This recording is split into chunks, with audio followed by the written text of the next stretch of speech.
السلام عليكم ومرحبا بكم في لاشين ديالي كويكاند ايزي. اليوم بما اننا كنتواجدوا في الطبيعه قررنا نوجدوا كتف ديال الغنميه على الطريقه التقليديه اللي هي على الحطب. خليكم معايا باش تشوفوا الطريقه ديال التحضير.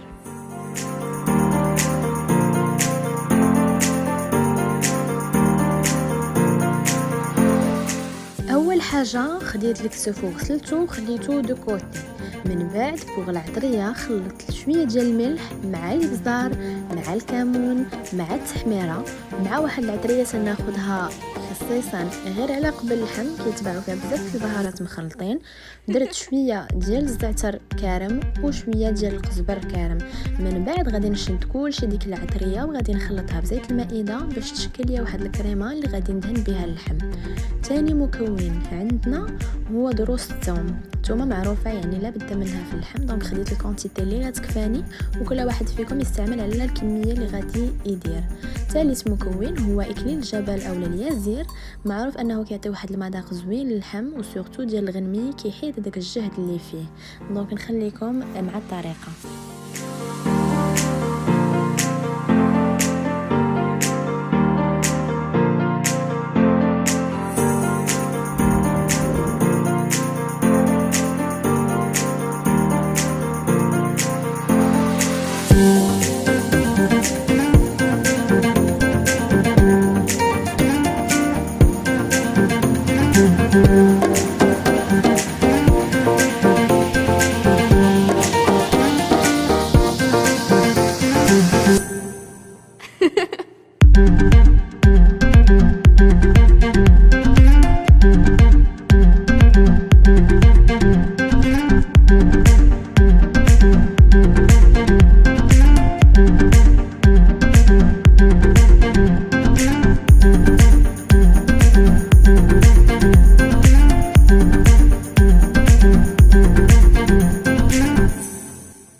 بعد ما خليت الكتف يرتاح ويتنسم بهذيك العطريه اللي صوبت ليه، خديت بابي كويسون باش نديرو اون بروميير ومن بعد نزيد بابي الومنيوم باش نتفادى لو كونتاكت بين اللحم و بابي الومنيوم حيت سي فريمون ديكونسيي، دونك ما نصحكمش بيه.